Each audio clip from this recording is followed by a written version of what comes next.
Beneath this soccer field in Vienna, children played football for decades.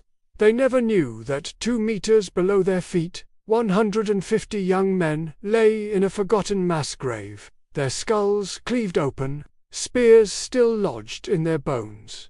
In October 2024, construction workers struck bone. What archaeologists found became the most verified Roman military discovery in European history. The SC Ostbahn Ski Soccer Club in Vienna's simmering district was undergoing routine renovation. Workers were digging to upgrade the pitch when their equipment struck something hard. At first, they thought it was old war debris. Vienna was heavily bombed in World War II. But when archaeologists arrived, they realized these bones were far older. Nearly 2,000 years older. Here's the official location where archaeologists uncovered the mass grave. Hasenlettingus 49, in Vienna's 11th district. The pit measures 5 by 4.5 meters. Within this small space, 129 intact skeletons were documented. Experts believe at least 20 more were displaced during earlier construction. This is the exact spot where Roman soldiers fell. The bodies were not buried with dignity. They lay on their stomachs, their backs, their sides, limbs intertwined with other corpses. Dr. Michaela Binder, the lead anthropologist, describes the scene as chaotic. These men were not cremated, as Roman custom demanded. They were stripped of their equipment and tossed into a pit. Every skeleton belonged to a male between 20 and 30 years old. They were tall for their era, over 1.7 meters on average. Their teeth were excellent. Their bones showed no signs of disease or malnutrition. These were not peasants or slaves. These were elite fighting men in the prime of their lives, professional soldiers.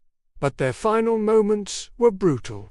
Every single skeleton examined shows at least one injury inflicted at the time of death. Sword cuts that cleaved skulls. Spear thrusts that pierced hips. Blunt force trauma from clubs that crushed bone. These men did not die peacefully. They died screaming, fighting, bleeding on the banks of the Danube. Here's the verified documentation from international news coverage.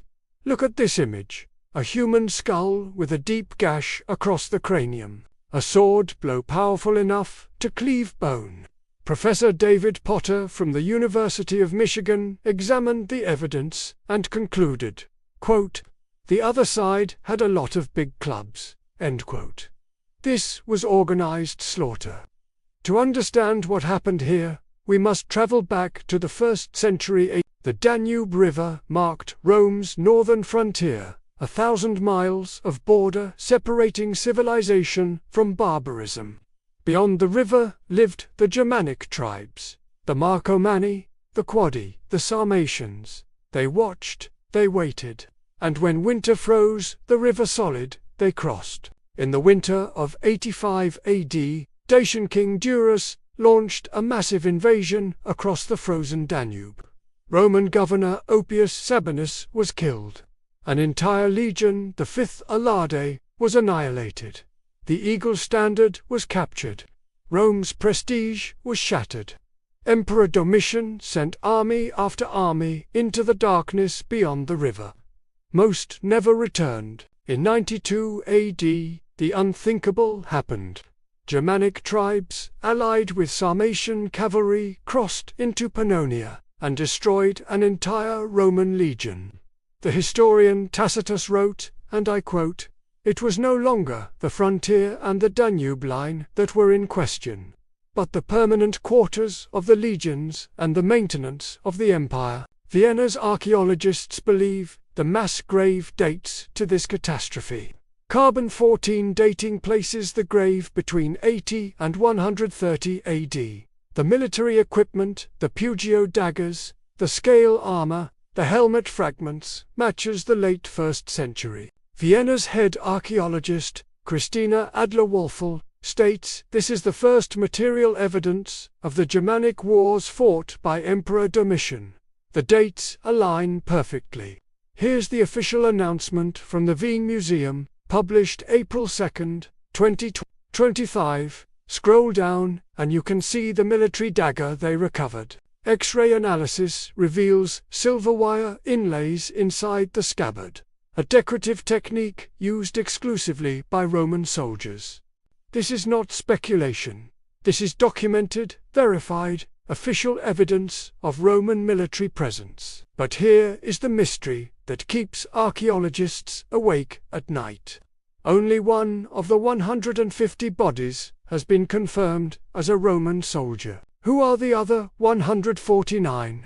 Are they Romans who lost the battle? Or are they the victorious Germanic warriors who were killed taking their prize? The dead cannot speak, but their bones might finally tell us the truth. DNA laboratories in Vienna and Oxford are currently analyzing the remains. Isotope analysis will reveal where each man grew up, Rome, Germania, or somewhere else entirely. But whatever the science reveals, one truth remains. These were real young men, 20 to 30 years old, excellent health, strong bodies. They had families who never learned what happened to them. For 2,000 years, they lay forgotten beneath a children's soccer field. City archaeologist Martin Mosser said it best. With so many young individuals buried so irreverently, the unfortunate conclusion is that humans have not become any wiser. Subscribe for more verified investigations into history's forgotten dead. Next time, the Roman legion that marched into the desert and was never seen again.